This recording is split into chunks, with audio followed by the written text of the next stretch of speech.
자기야, 나왔어. 그 말 한마디에 저는 평생 모은 7억을 모두 잃었습니다. 산에서 만난 5살 어린 남자, 그는 저를 누님이라 부르며 물병 뚜껑을 따주던 다정한 사람이었어요. 아니, 그렇게 보였어요. 하지만 그 모든 미소, 그 모든 친절, 심지어 제 손을 잡고 우리 함께 늙어가자던 그 속삭임까지도 전부 계산된 거짓이었습니다. 68세, 혼자 사는 여자 노인, 아파트 한 채와 예금 몇 억 있는 사람. 저는 그에게 완벽한 타겟이었던 거예요. 그리고 저는 그 함정에 제 발로 걸어 들어갔습니다. 지금부터 들려드릴 이야기는 아무에게도 말하지 못한 제 이야기입니다. 남편 잃고 8년을 혼자 살아온 68세 김순옥의 이야기예요. 부끄럽고 창피하지만 누군가는 제 실수를 보고 같은 길을 걷지 않았으면 해서 용기 내어 말씀드립니다. 구독과 좋아요를 눌러 응원해 주세요. 남편이 세상을 떠난 건 제가 60살 되던 해였어요. 갑작스러운 심장마비였죠. 아침에 일어나서 커피 한 잔 마시고 신문 보다가 그냥 쓰러지셨어요. 병원까지 달려갔지만 이미 늦었다고 하더라고요. 그렇게 남편은 떠났고 저는 혼자 남았습니다. 처음 몇 년은 정말 힘들었어요. 매일 아침 눈 뜨면 옆자리가 비어 있는 게 믿기지 않았어요. 밥 먹을 때도 TV 볼 때도 잠들기 전에도 계속 혼자라는 게 실감이 났죠. 애들한테 연락하고 싶어도 다들 바쁘다는 걸 아니까 자주 전화하기도 미안하고요. 큰애는 부산에 있고 작은애는 미국에 있어요. 명절 때나 한 번씩 보는 거죠. 그렇게 8년을 살았어요. 아파트 한 채, 그건 남편이 평생 일해서 마련한 거예요. 거기다 모아놓은 예금 2억이 있었죠. 7억짜리 아파트와 현금 2억 합쳐서 9억. 그게 제 전 재산이었습니다. 노후 대비금이자 제가 마지막까지 의지할 수 있는 전부였어요. 하지만 돈이 있다고 행복한 건 아니더라고요. 집은 넓은데 너무 조용했어요. TV 소리만 울렸죠. 가끔 택배 아저씨 오는 소리가 반가울 정도였으니까요. 이웃집 사람들하고 인사는 하지만 깊은 얘기 나눌 사람은 없었고 친구들도 다들 자기 일로 바빠서 자주 만나기 어렵고 그냥 하루하루가 똑같이 흘러갔어요. 아침에 일어나서 뉴스 보고 점심 대충 먹고 오후에 산책 나갔다가 돌아와서 저녁 때우고 또 TV 보다가 자고 그게 제 일상이었어요. 가끔은 이렇게 생각했어요. 이게 내 남은 인생 전부인가 하고요. 그러던 어느 날이었어요. 같은 아파트에 사는 김 여사라고 저보다 2살 어린 분이 계세요. 그분이 저를 불러 세우더니 이렇게 말하는 거예요. 순옥 언니, 요새 왜 그렇게 우울해 보여요? 집에만 계시지 말고 우리랑 산 좀 타러 다녀요. 운동도 되고 사람들도 만나고 그러면 기분 전환될 거예요. 처음엔 사양했어요. 저 같은 사람이 산악회에 가서 뭐 하나 싶었거든요. 근데 김 여사가 계속 권하더라고요. 한 번만 나가보라고 마음에 안 들면 안 나오면 되니까 그냥 한 번만 해보라고요. 그래서 결국 따라 나섰어요. 그게 한빛산 아클럽이었습니다.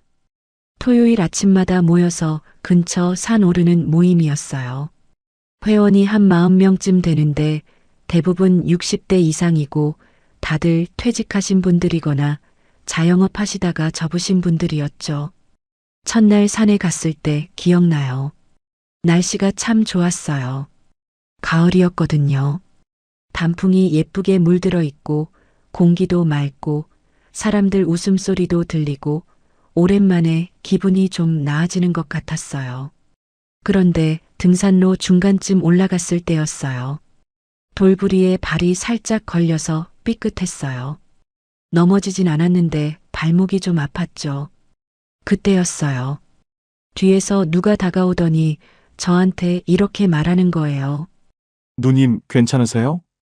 돌아보니까 남자분이 한 분 서 계시는데 얼굴이 참 반듯하고 인상도 좋아 보였어요.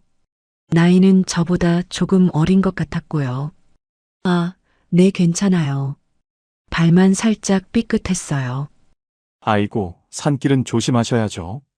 제가 옆에서 지켜드릴게요. 그분이 제 옆에 붙어서 천천히 걸어주더라고요. 가끔 돌이 많은 구간 나오면 먼저 확인하고 제 보폭에 맞춰서 걸어주고 참 세심하게 챙겨주시는 거예요. 누님, 물 좀 드세요. 물병까지 뚜껑 따서 건네주고요. 저는 그냥 고맙다고 괜찮다고 했는데 그분은 계속 웃으면서 이렇게 말했어요. 아니에요. 산에서는 서로 챙겨줘야죠. 저 혼자 올라가면 재미없잖아요. 그렇게 정상까지 같이 올라갔어요. 정상에서 김밥 먹을 때도 그분이 옆에 앉아서 이런저런 얘기를 나눴죠. 이름은 오승우라고 했어요. 나이는 60세, 저보다 8살 어렸어요. 전 몇 년 전에 사업 정리하고 지금은 그냥 이렇게 여유롭게 지내고 있어요. 돈 많이 벌진 못했지만 그래도 먹고 살 만큼은 있으니까 이제 건강 챙기면서 살아야죠. 그렇게 말하면서 환하게 웃는 모습이 참 순수해 보였어요. 저는 그냥 평범한 사람이라고 생각했죠. 산 좋아하는 평범한 퇴직자. 그 이상도 이하도 아니라고요. 산에서 내려온 뒤에도 승호 씨는 저한테 계속 신경 써주더라고요. 누님, 오늘 발목 괜찮으세요? 집 가서 파스 붙이세요. 다음 주에도 나오실 거죠? 다음엔 더 좋은 코스로 가요. 그렇게 문자도 보내고요. 처음엔 그냥 친절한 사람이라고만 생각했어요. 근데 산악회 갈 때마다 승호 씨가 꼭 제 옆에 있더라고요. 물 챙겨주고 간식 나눠주고 쉬는 시간에도 제 옆에 앉아서 이런저런 얘기하고 누님, 혼자 사세요? 저도 혼자 살아요. 외롭죠, 솔직히. 맞아요. 애들은 다 멀리 있고 집에 가면 TV밖에 없으니까 그러니까요. 그래서 전 이렇게 산악회 나와요. 사람들 얼굴이라도 보면 기분이 나아지잖아요. 그 말에 공감이 됐어요. 저도 똑같았으니까요. 그렇게 연락처를 교환하고 한 달, 2달 지나면서 승호 씨와 자연스럽게 가까워졌어요. 그러던 어느 날 승호 씨가 호칭을 바꾸더라고요. 누님 아니, 순옥 씨라고 불러도 될까요? 누님이라고 하니까 너무 멀게 느껴져서요. 그래요? 그럼 그렇게 하세요. 순옥 씨, 나만 이렇게 부를게요. 그때부터였어요. 뭔가 달라지기 시작한 게 승호 씨가 보내는 문자 내용이 조금씩 다정해졌어요. 순옥 씨, 오늘 날씨 추운데 따뜻하게 입고 나오세요. 순옥 씨, 오늘 옷 색깔 예뻐요. 잘 어울려요. 순옥 씨 웃는 거 보니까 저도 기분 좋네요. 처음엔 그냥 친한 동생 같다고 생각했어요. 근데 어느 순간부터는 제 가슴이 두근거리는 걸 느꼈어요. 남편 죽고 나서 처음 느껴보는 감정이었죠. 그러던 어느 날 산행 끝나고 카페에 앉아 있을 때였어요. 승호 씨가 제 손을 살짝 잡더니 이렇게 말하는 거예요. 순옥 씨, 저 요즘 순옥 씨 생각 자꾸 나요. 이상하죠? 뭐가요? 아니, 집에 가면 순옥 씨 목소리가 들리는 것 같고 순옥 씨 웃는 얼굴이 자꾸 떠오르. 제가 지금 이상한 소리 하는 거 맞죠? 제 얼굴이 빨개졌어요. 가슴이 쿵쾅거렸고요. 그때 승호 씨가 조심스럽게 말했어요. 순옥 씨, 저 순옥 씨 좋아해요. 진심으로요. 나이 차이 있는 거 알지만 그게 뭐 중요해요? 우리 서로 의지하면서 살면 안 될까요? 그 순간 저는 뭐라고 대답해야 할지 몰랐어요. 혼란스러웠죠. 근데 동시에 너무 기뻤어요. 누군가 저를 필요로 한다는 게, 누군가 저를 좋아한다는 게, 그게 얼마나 오랜만인지 몰라요. 저도 승호 씨 생각 많이 했어요. 그렇게 대답하고 나니까 승호 씨가 환하게 웃으면서 제 손을 꼭 잡았어요. 순옥 씨 고마워요. 진짜 고마워요. 우리 이제 자주 만나요. 매일 만나도 될까요? 그날부터 저희는 연인이 됐어요. 68세와 60세, 늦은 나이의 사랑이었죠. 근데 그게 뭐 어때요? 사람 마음이 나이를 따지나요? 승호 씨는 정말 다정했어요. 매일 아침 문자 보내주고, 저녁에 통화하고, 주말이면 꼭 만나서 데이트하고, 영화도 보러 가고, 맛있는 거 먹으러 가고, 그렇게 시간을 보냈어요. 그러다가 어느 날부터는 호칭이 또 바뀌었어요. 자기야. 승호 씨가 저를 그렇게 부르기 시작한 거예요. 처음엔 쑥스러웠는데 자꾸 듣다 보니까 좋더라고요. 저도 자연스럽게 여보, 자기라고 부르게 됐고요. 자기야, 나왔어. 집 앞에서 기다리고 있으면 승호 씨가 그렇게 말하면서 웃으며 다가왔어요. 그 목소리가, 그 미소가 지금 생각하면 전부 거짓이었는데 그땐 진짜라고 믿었어요. 정말로 믿었습니다. 어느 날 승호 씨가 작은 부탁을 하더라고요. 자기야, 미안한데. 버스카드 충전할 돈이 좀 모자라서 그러는데 5천 원만 빌려줄 수 있을까? 그런 거야 당연하지. 5천 원 건네줬죠. 그런데 다음 날 승호 씨가 정확히 5천 원을 갚더라고요. 자기야, 어제 빌린 거 고마워. 이런 것까지 갚아? 당연하죠. 빌린 건 갚아야죠. 그때 저는 생각했어요. 이 사람 참 정직하네. 5천 원도 다음 날 바로 갚는구나. 그 뒤로도 비슷한 일이 몇 번 있었어요. 약값 1만 원, 산악회 회비 3만 원, 그럴 때마다 승호 씨는 다음 날이면 꼭 정확히 갚았어요. 한 번도 안 갚은 적이 없었죠.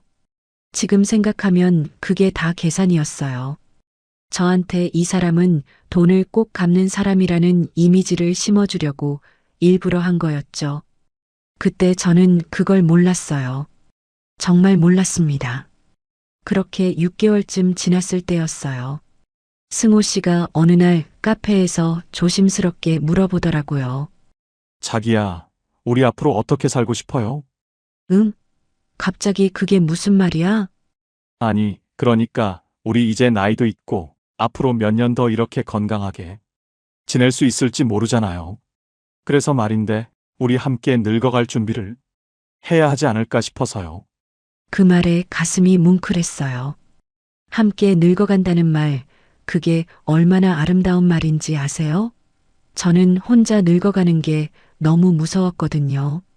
근데 누군가 함께 늙어가자고 손 내밀어 주는 거예요. 나도 그랬으면 좋겠어. 그치? 나도 그래요. 그래서 말인데 자기야, 이거 한번 봐요.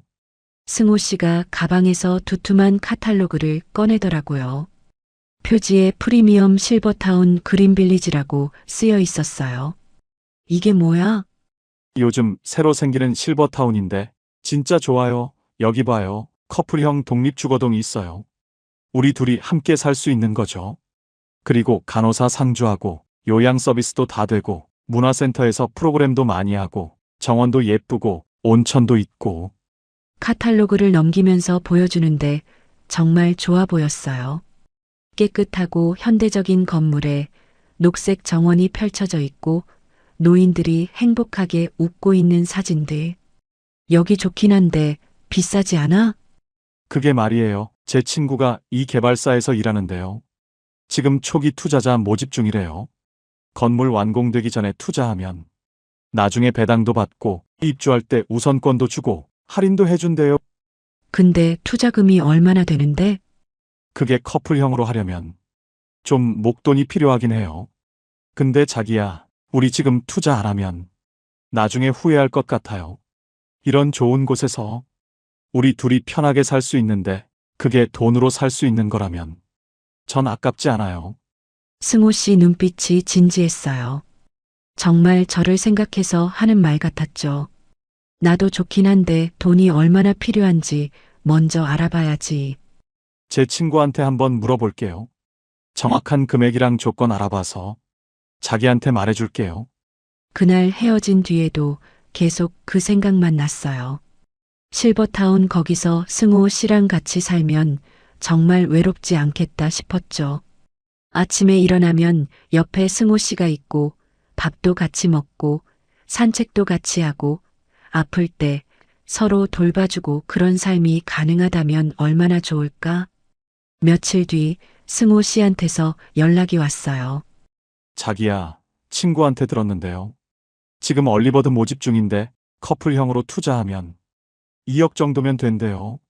그리고 나중에 건물 완공되면 배당도 나오고 입주할 때는 추가 금액 없이 바로 들어갈 수 있대요. 2억 그 정도면 내가 가진 예금이랑 비슷한데. 자기 예금이 얼마나 되는데요? 응, 한 2억 조금 넘어. 그럼 딱 맞네요. 자기야, 우리 이거 해요. 나도 내 돈 보태서 같이 투자할게요. 우리 함께 만드는 집인 거죠. 그 말이 참 좋게 들렸어요. 함께 만드는 집. 우리 둘만의 보금자리. 근데 투자금은 언제까지 내야 돼?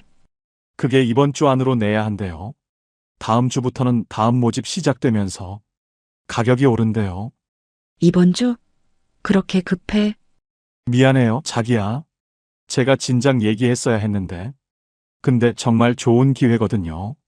이런 조건으로는 다시 못 들어갈 것 같아요. 그래서 내가 지금 집을 내놨는데 요즘 부동산 경기가 워낙 안 좋아서 다음 주까지는 팔리기 어려울 것 같아요. 우선 자기 쪽에서 먼저 좀 내줄 수 있을까요? 집만 팔리면 바로 정리해서 갚을게요. 약속해요. 저는 며칠 고민했어요. 2억이면 제가 평생 모은 돈이에요. 그걸 한꺼번에 투자한다는 게 쉬운 결정은 아니었죠. 근데 승호 씨 말이 맞는 것 같았어요.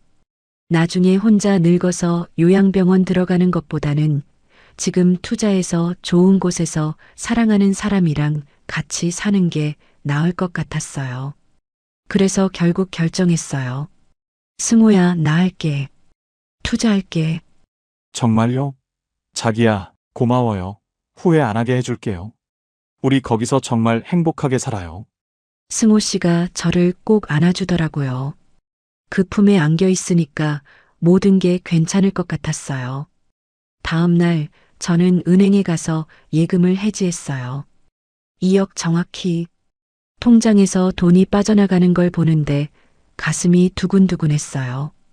불안하기도 하고 설레기도 하고 승호 씨한테 연락했어요. 자기 돈 준비했어. 어떻게 하면 돼? 자기야, 고마워요. 제 친구 계좌로 보내면 돼요. 계좌번호 보내줄게요. 잠깐 그때 조금 이상하다는 생각이 들었어요. 왜 친구 계좌로 보내? 회사 계좌 아니야? 그게 지금 회사 법인 계좌 개설 중이래요. 그래서 임시로 친구 명의로 받는데요. 영수증이랑 계약서는 다 나중에 정식으로 나온대요. 그래. 그럼 괜찮은 건가? 자기야, 제 친구예요. 제가 보증하는 사람이에요. 걱정 마세요. 그 말을 믿었어요. 승호 씨를 믿었으니까요. 그래서 그냥 계좌번호 받아서 2억을 송금했어요. 송금 버튼 누르는 순간 왠지 가슴이 철렁했어요. 근데 곧 승호 씨한테 전화가 왔어요. 자기야, 입금 확인했어요. 고마워요. 정말 우리 이제 곧 계약서 나오면 같이 가서 정식으로 계약할 거예요. 우리 집 생긴 거예요. 그렇게 기뻐하는 목소리 들으니까 제 불안도 사라졌어요. 그래, 우리 집이 생기는 거야. 이제 앞으로는 혼자가 아니야. 그런데 며칠 뒤였어요. 승호 씨가 갑자기 급하게 연락을 해왔어요. 자기야, 지금 시간 돼요? 급하게 만나야 할 것 같아요. 왜? 무슨 일 있어? 전화로는 설명하기 어려워요. 카페에서 봐요. 30분 뒤에요. 목소리가 평소랑 달랐어요. 뭔가 초조하고 급한 느낌이었죠. 카페에 갔더니 승호 씨가 이미 와서 기다리고 있었어요. 얼굴이 상기돼 있고 눈빛이 흥분된 것 같았어요. 자기야, 큰일 났어요. 왜? 무슨 일인데? 아니, 큰일이라기보다는 정말 좋은 소식이에요. 근데 동시에 급한 소식이기도 하고 도대체 무슨 얘긴데? 승호 씨가 숨을 한 번 크게 쉬고는 말했어요. 정부에서 실버타운 지원금이 확정됐대요. 그래서 우리가 투자한 프로젝트에 정부 보조금이 붙는데요. 그러면 나중에 배당금이 원래 예상보다 2배가 넘게 나온대요. 정말 그럼 좋은 거 아니야? 좋죠. 엄청 좋아요. 근데 문제가 하나 있어요. 정부 지원금 받으려면 초기 투자 금액을 좀 더 늘려야 한대요. 그래야 지원 대상이 된대요. 얼마나 더? 승호 씨가 잠깐 망설이더니 조심스럽게 말했어요. 커플 기준으로 총 7억이 필요하대요. 우리가 이미 2억 넣었으니까 5억이 더 필요한데요. 5억? 너무 큰 돈인데. 자기야, 일단 들어봐요. 5억 더 투자하면 우리가 나중에 받는 배당금이랑 혜택이 엄청나요. 그리고 커플동도 더 넓은 평수로 업그레이드 된대요. 지금 안 하면 이 기회 다시 안 와요. 근데 나 5억 어디서 구해? 예금은 이미 다 넣었잖아. 그때 승호 씨가 제 손을 꼭 잡았어요. 자기야, 나도 똑같이 할 거예요. 나 집 내놨잖아요. 내 집 시세가 한 7억 정도 돼요. 그거 팔아서 우리 투자금에 보탤게요. 순간 눈물이 핑 돌았어요. 자기 집까지 팔아서 보탠다니. 승호야, 그럼 너는 어디서 살려고? 친구 집에 잠깐 있다가 실버타운 완공되면 우리 거기서 같이 살면 되잖아요. 자기야, 내가 집까지 파는 거예요. 이게 장난이겠어요? 우리 진짜 함께 살고 싶어서 그러는 거예요. 그 눈빛이 너무 간절했어요. 저도 모르게 고개를 끄덕였어요. 그럼 나는 어떻게 해? 승호 씨가 조심스럽게 말했어요. 자기 아파트 담보로 대출 받으면 돼요. 시세 7억쯤 되니까 5억 대출 가능할 거예요. 우선 자기가 먼저 5억 내주면 내 집 팔린 돈으로 자기 대출금이랑 전에 미리 낸 금액도 바로 갚아줄게요. 정말? 바로 갚아줄 수 있어? 당연하죠. 조금만 기다리면 집 팔릴 거예요. 그 돈으로 자기 대출부터 갚고 나머지는 우리 노후 자금으로 쓰면 되잖아요. 승호 씨가 핸드폰을 꺼내더니 부동산 앱을 보여줬어요. 정말로 집이 매물로 나와 있었어요. 가격 7억 사진도 다 있고요. 봐요. 벌써 관심 표시한 사람도 있어요. 조만간 팔릴 거예요. 그 화면을 보니까 믿음이 갔어요. 아, 정말로 집을 파는구나. 거짓말이 아니구나. 알았어. 내가 대출 알아볼게. 며칠 뒤 저는 은행에 가서 5억 담보대출 계약서에 도장을 찍었어요. 손이 떨렸어요. 평생 지켜온 집인데 근데 승호 씨도 집을 파는데 저만 못한다는 건 말이 안 되잖아요. 대출금 5억이 통장에 들어왔어요. 그리고 그걸 승호 씨가 알려준 계좌로 송금했어요. 총 7억. 제가 평생 모은 돈 2억과 집을 담보로 받은 5억. 전부였어요. 승호 씨한테 전화가 왔어요. 자기야, 입금 확인했어요. 정말 고마워요. 내 집도 곧 계약 들어가요. 한 달 안에 잔금 받으면 자기 대출부터 바로 갚아줄게요. 응, 꼭 그렇게 해줘야 해. 이자 나가는 것도 부담이거든. 걱정 마요, 자기야. 우리 이제 정말 함께 행복하게 살 거예요. 사랑해요. 나도 사랑해. 그날 저녁 승호 씨가 저희 집에 왔어요. 같이 저녁 먹고 앞으로 실버타운에서 어떻게 살지 계획도 얘기하고 참 행복한 시간이었어요. 자기야, 내일부터 며칠은 좀 바빠요. 집 정리도 해야 하고, 계약 진행도 해야 하고. 그래, 알았어. 바쁘면 연락 못해도 괜찮아. 주말에 보면 되지. 고마워요. 자기야, 사랑해요. 승호 씨가 일어서서 현관으로 갔어요. 신발 신으면서 다시 한번 돌아보더니 환하게 웃었어요. 자기야, 우리 정말 행복하게 살아요. 약속해요. 응, 약속해. 문이 닫혔어요. 그게 제가 본 승호 씨의 마지막 모습이었습니다. 다음 날 아침 저는 평소처럼 일어나서 승호한테 문자를 보냈어요. 자기, 잘 잤어요? 오늘도 바쁜 하루 보내요. 답장이 없었어요. 뭐, 바쁠 수도 있지. 그렇게 생각했죠. 점심때쯤 다시 전화를 걸었어요. 전화벨이 울리다가 끊겼어요. 이상하다 싶었지만 집 계약 진행 중일 수도 있다고 생각했어요. 오후 3시쯤 또 전화했어요. 이번엔 아예 꺼져 있었어요. 고객님께서 전화를 받을 수 없습니다. 가슴이 쿵 내려앉았어요. 왜 전화가 꺼져 있지? 하루, 이틀, 사흘, 일주일이 지났어요. 아무 연락도 없었어요. 저는 산악회 회장님한테 전화했어요. 회장님, 승호 씨 연락되세요? 어제부터 연락이 안 돼서요. 승호 씨요? 아, 그 친구 일주일 전에 산악회 탈퇴했어요. 탈퇴요? 갑자기 개인 사정이 생겼다고 문자 보내고는 탈퇴했어요. 왜요? 무슨 일 있어요? 전화를 끊고 나서 온몸에 소름이 돋았어요. 탈퇴? 왜? 무슨 개인 사정? 저는 떨리는 손으로 승우가 보여줬던 부동산 앱을 다시 확인해 봤어요. 그 매물 번호를 검색했죠. 근데 이상했어요. 그 매물이 사라져 있었어요. 아니, 처음부터 없었던 건지도 모르겠어요. 며칠째 꺼져 있는 전화기, 사라진 매물. 그때부터 머릿속이 하얘졌어요. 이게 뭐지? 이게 대체 무슨 일이지? 계좌번호를 다시 확인했어요. 7억을 보낸 그 계좌. 은행에 전화해서 물어봤어요. 이 계좌 명의가 누구인지 확인 가능할까요? 고객님, 그건 개인정보라서 저희가 알려드릴 수 없습니다. 제가 돈을 송금한 계좌예요. 사기를 당한 것 같은데. 그러시면 경찰에 신고하셔야 합니다. 경찰에 신고. 그 말을 듣는 순간 현실이 확 와닿았어요. 저는 사기를 당한 거였어요. 제 평생 모은 돈 전부와 아파트까지 담보로 잡힌 5억까지 전부 사라진 거예요. 그 순간부터 숨을 쉴 수가 없었어요. 가슴이 너무 답답해서 계속 헐떡거렸죠. 눈물이 쏟아졌어요. 아니, 눈물이라기보다는 비명에 가까운 울음이 터져 나왔어요. 안 돼, 안 돼. 이럴 수가 없어.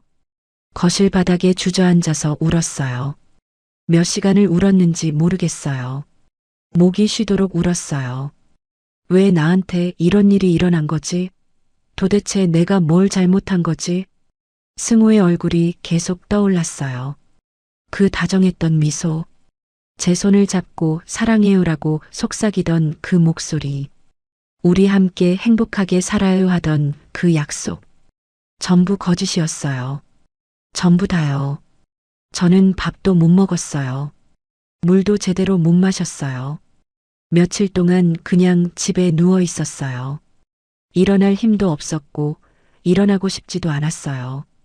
전화벨이 울렸어요. 큰애한테서 온 전화였어요. 근데 받을 수가 없었어요. 뭐라고 말해야 하나요? 엄마가 사기당했다고? 평생 모은 돈 다 날렸다고? 차마 말할 수가 없었어요. 은행에서도 문자가 왔어요. 대출 이자 납부 안내였어요. 매달 100몇십만 원씩 이자를 내야 하는 거예요. 그 돈을 어디서 구하나요? 제 예금은 이미 다 없어졌는데. 며칠이 지나니까 몸이 이상해졌어요. 어지럽고 속이 메스껍고 가슴이 계속 두근거렸어요. 혈압이 오른 것 같았죠. 스트레스 때문에요. 거울을 봤더니 제 얼굴이 완전히 변해 있었어요. 뺨은 쑥 들어가고 눈은 푹 꺼지고 머리카락도 하얗게 새어 있고 일주일 만에 10살은 늙어 보였어요. 밤에는 잠을 잘 수가 없었어요. 눈을 감으면 승우 얼굴이 보였어요. 그 웃는 얼굴이. 그리고 제 통장에서 돈이 빠져나가는 화면이. 5억을 송금하던 그 순간이. 계속 반복됐어요. 내가 왜 그랬을까? 왜 의심을 안 했을까? 왜 그렇게 쉽게 믿었을까? 스스로를 자책했어요. 저 자신이 너무 한심하고 바보 같았어요. 받지 않는 전화를 미친 듯이 걸었어요. 어느 날 밤이었어요. 새벽 3시쯤 저는 거실 바닥에 앉아서 멍하니 창밖을 보고 있었어요. 아무 생각도 나지 않았어요. 그냥 텅 빈 기분이었죠. 그때 문득 이런 생각이 들었어요. 이제 어떻게 살지? 집은 담보로 잡혀 있고 예금은 없고 매달 이자는 나가고 나이는 68세. 다시 일을 구할 수도 없고 애들한테 손 벌릴 수도 없고 앞으로 어떻게 살아야 하나요? 그 생각을 하니까 눈앞이 캄캄했어요. 정말로 아무것도 보이지 않았어요. 일주일쯤 지났을 때 집 현관문을 두드리는 소리가 들렸어요. 순옥 씨 계세요?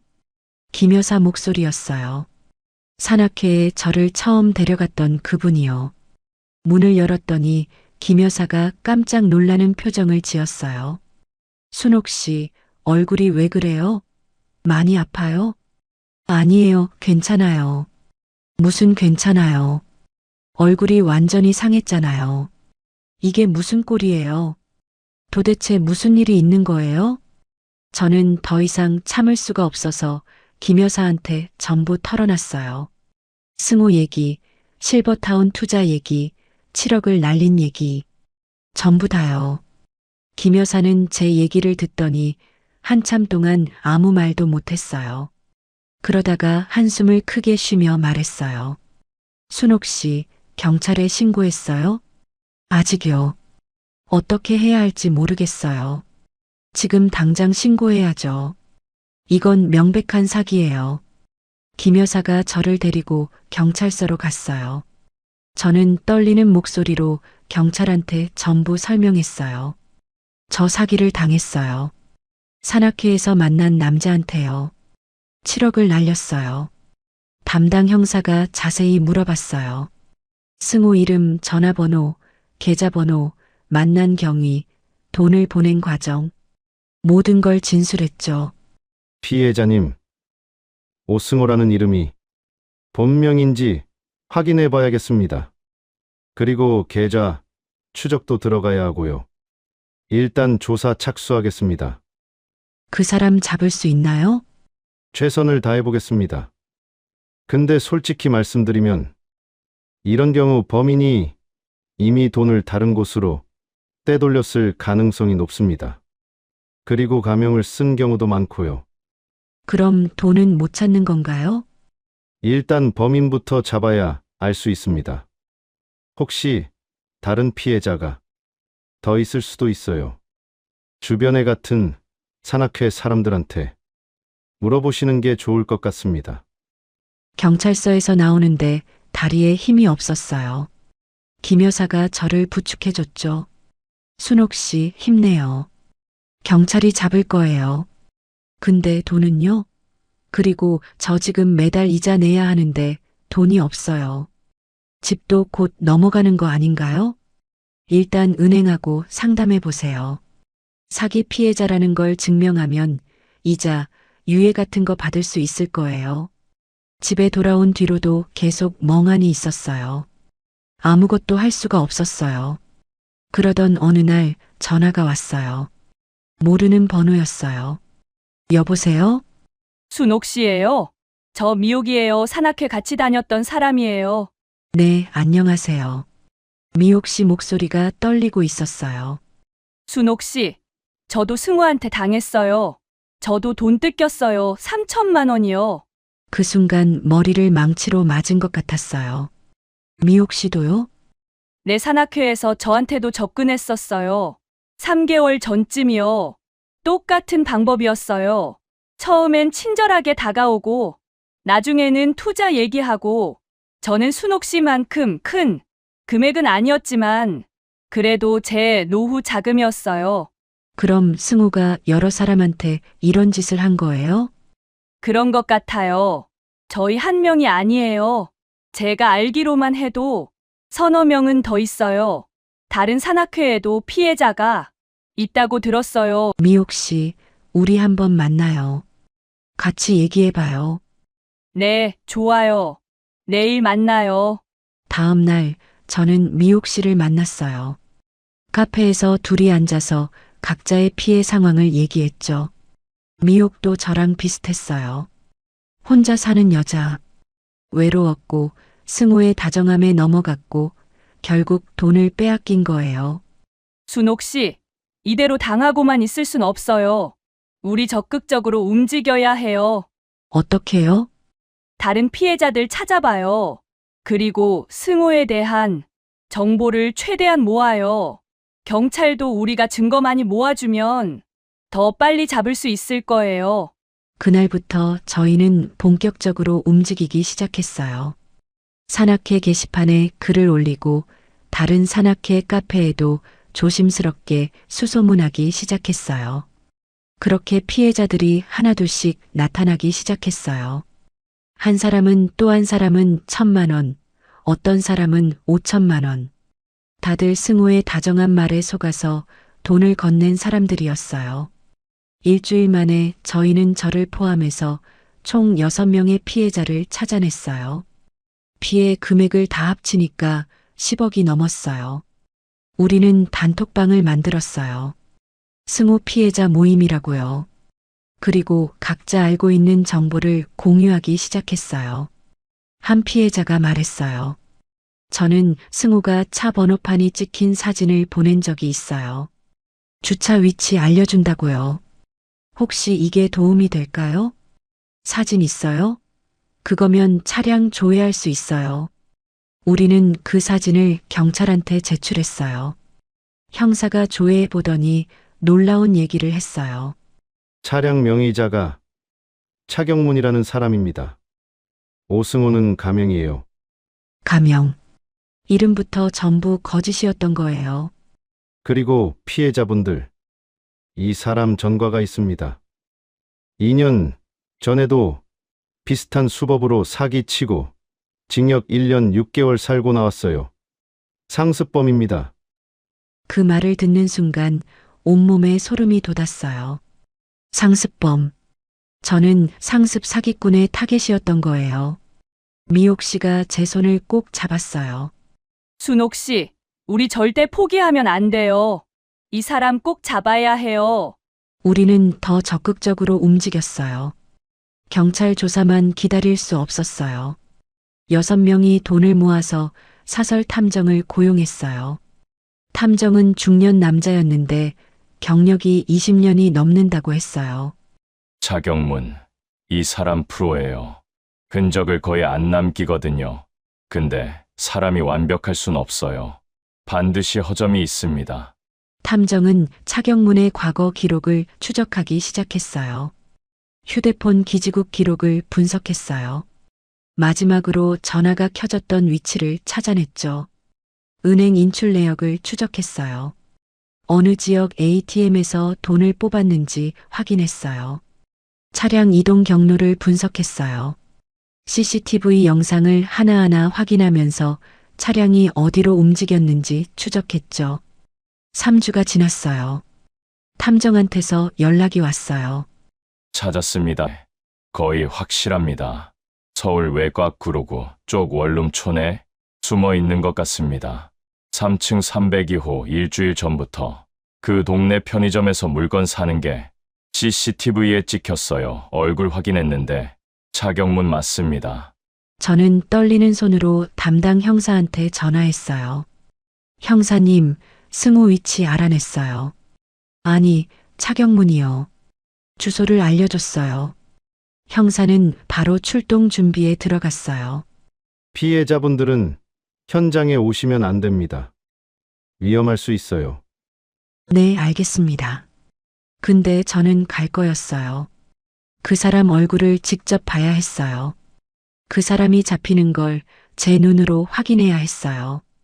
미옥 씨한테 연락했어요. 미옥 씨, 우리 같이 가서 멀리서라도 지켜봐요. 저도 그러려고 했어요. 순옥 씨, 이제 드디어 끝나요. 저는 미옥을 만나서 택시를 탔어요. 그 주소로 갔죠. 원룸촌 골목 모퉁이에 도착했을 때 아직 경찰은 오지 않았어요. 우리는 숨어서 기다렸어요.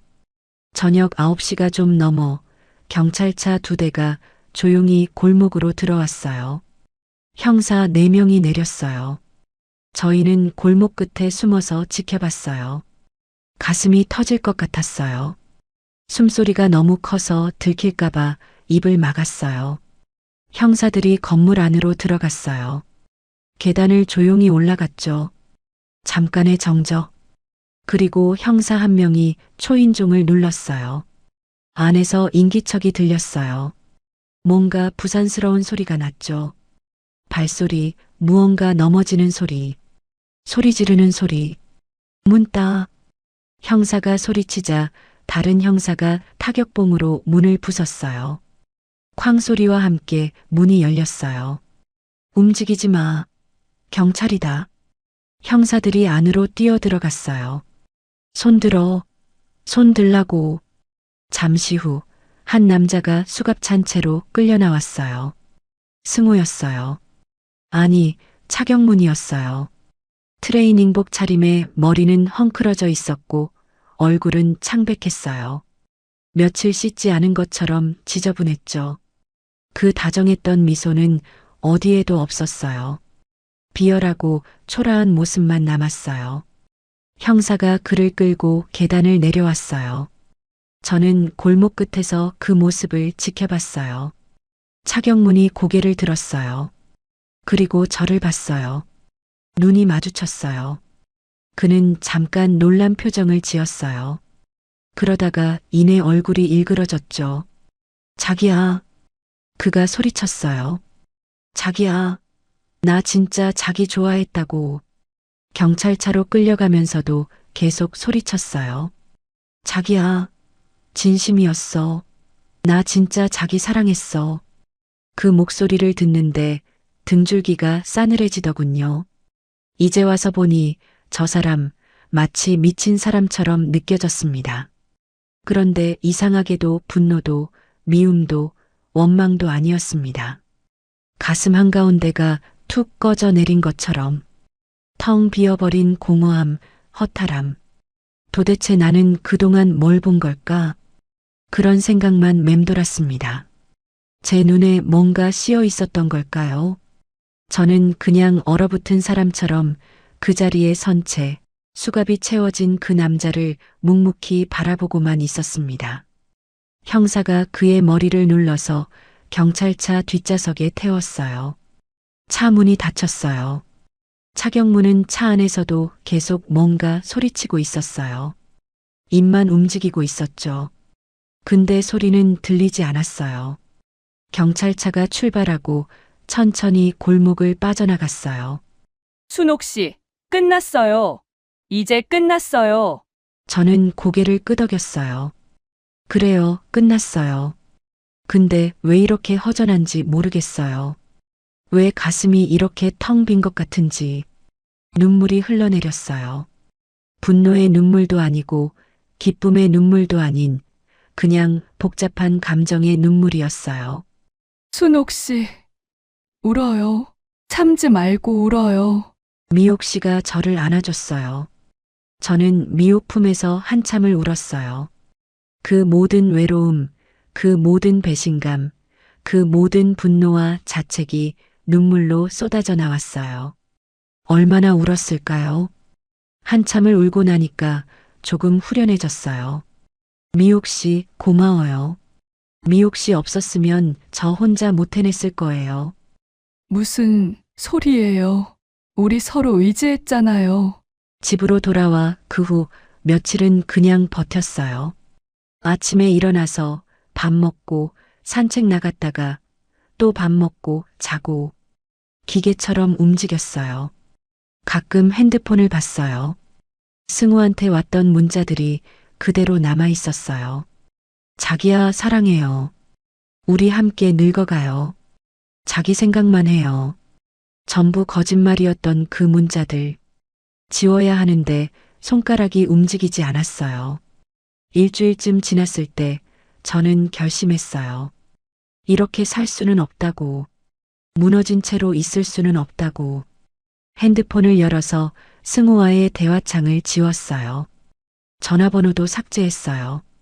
그렇게 하나하나 그 사람의 흔적을 지워나갔어요. 그렇게 저는 조금씩 아주 조금씩 일어서기 시작했어요. 며칠 뒤 경찰서에서 연락이 왔어요. 차경문을 조사한 결과가 나왔다고요. 저는 경찰서로 갔어요. 형사가 서류를 보여주며 설명했어요. 차경문. 본명 맞습니다. 나이는 실제로 58세예요. 오승호라는 가명 쓰고 나이도 속인 거죠. 58세요? 60세라고 했는데. 네. 조금 더 젊어 보이려고 그랬나 봅니다. 그리고 이 사람. 산악회만 10여 곳을 돌아다녔어요. 피해자가 총 18명입니다. 피해 금액은 약 30억 원 규모예요. 순옥 씨께서 가장 큰 피해를 입으셨고요. 30억? 18명. 저만 당한 게 아니었어요. 저처럼 외로운 사람들, 저처럼 누군가의 다정함에 목말랐던 사람들이 18명이나 있었던 거예요. 그 돈은요? 찾을 수 있나요? 형사가 난처한 표정을 지었어요. 일부는 회수했습니다. 약 8억 정도요. 근데 나머지는 이미 다 써버렸어요. 도박, 유흥, 사치품 구매 그렇게 날려버렸습니다. 그럼 저는요? 제 7억은요? 피해자 18명한테 비율대로 분배하면 순옥 씨는 약 2억 정도 돌려받으실 수 있을 것 같습니다. 2억. 7억 중에 2억만요. 가슴이 철렁 내려앉았어요. 5억은 영영 사라진 거예요. 집은요? 제 집 담보대출은 어떻게 되는 거예요? 그건 은행하고 협의하셔야 합니다. 사기 피해자라는 증명서를 드릴 테니까 그걸 가지고 가세요. 이자, 유예나 상환기간 연장 같은 거 받을 수 있을 거예요. 집에 돌아왔어요. 멍하니 앉아 있었죠. 7억을 잃고 2억을 찾았어요. 5억이 없어진 거예요. 그리고 집에는 여전히 5억 빚이 남아 있어요. 앞으로 어떻게 살아야 하나요? 그때 전화가 왔어요. 큰애였어요. 이번엔 받았어요. 더 이상 숨길 수가 없었어요. 엄마, 왜 전화 안 받았어요? 걱정했잖아요. 미안하다, 아가. 엄마가 말 못할 일이 있었어. 무슨 일인데요? 저는 전부 털어놨어요. 승호 얘기, 사기당한 얘기, 7억을 잃은 얘기. 숨기지 않고 다 말했어요. 전화 너머로 한참 침묵이 흘렀어요. 엄마. 큰애 목소리가 떨리고 있었어요. 왜 진작 말 안 했어요? 미안하다. 엄마가 너무 한심해서 말을 못했어. 엄마 한심한 게 아니에요. 엄마가 외로웠던 거잖아요. 엄마 혼자 두고 우리가 멀리 있어서 그런 거잖아요. 미안해요, 엄마. 우리가 더 자주 연락하고 자주 찾아뵀어야 했는데. 그 말을 듣는데 눈물이 났어요. 아니야, 너희 잘못이 아니야. 엄마가 바보같이 당한 거지. 엄마, 이제 혼자 고민하지 마세요. 우리한테 얘기하세요. 우리가 도와줄게요. 고맙다, 아가. 전화를 끊고 나서 한참을 울었어요. 이번엔 따뜻한 눈물이었어요. 며칠 뒤 큰애가 부산에서 올라왔어요. 작은애는 미국에서 영상통화로 참여했어요. 셋이 함께 앞으로 계획을 짰어요. 은행 대출은 이자, 유예를 받았어요. 1년 동안 원금 상환없이 이자만 내면 되는 거예요. 애들이 매달 조금씩 보태주기로 했고, 저도 일자리를 알아보기로 했어요. 엄마, 이제 부산으로 오세요. 우리 집 근처로 이사하세요. 매일 볼 수 있게요. 아니야, 엄마는 서울에 있을게. 너희 신경 쓰이게 하기 싫어. 엄마 신경 쓰이는 게 당연한 거예요. 우리 가족이잖아요. 그 말이 참 고마웠어요. 저는 미옥 씨와도 계속 만났어요. 일주일에 한 번씩은 꼭 만나서 수다 떨고 밥 먹고 산책했어요. 3개월쯤 지나서 법원에서 차경문 재판이 열렸어요. 판사가 판결을 내렸어요. 징역 7년. 판결 이야기를 듣고 이제 끝이구나 싶었어요. 그로부터 1년이 지났습니다. 저는 작은 카페에서 아르바이트를 하며 조금씩 빚을 갚아가고 있었어요. 어느 토요일 아침 미옥 씨한테서 전화가 왔어요. 순옥 씨, 우리 등산 갈까요? 순간 숨이 멎었어요. 등산요? 네, 등산이요. 우리 같이 가요. 말이 나오지 않았고 가슴이 두근거렸습니다. 산악회, 그곳에서 모든 게 시작됐잖아요. 무서워요, 미옥 씨. 저 산 못 가요. 저도 무서워요. 순옥 씨? 근데 안 가면 평생 무서울 것 같아요. 우리 같이 가요. 딱 한 번만요. 전화를 끊고 한참을 고민했어요. 산에 가면 또 승호 생각이 날 것 같았거든요. 물병 뚜껑 따주던 그 손, 누님하고 부르던 그 목소리가요. 근데 미옥 씨 말도 맞았어요. 안 가면 평생 무서울 것 같았어요. 토요일 아침 저는 떨리는 마음으로 집을 나섰어요. 미옥 씨가 등산복을 입고 기다리고 있었고 우리는 북한산 입구에 도착했어요. 등산로를 보는 순간 다리에 힘이 빠졌어요. 미옥 씨, 저 못 갈 것 같아요. 괜찮아요. 제가 옆에 있잖아요. 미옥 씨가 제 손을 꼭 잡았고 우리는 한 걸음 걷기 시작했어요. 등산로를 오르는데 모든 게 떠올랐어요.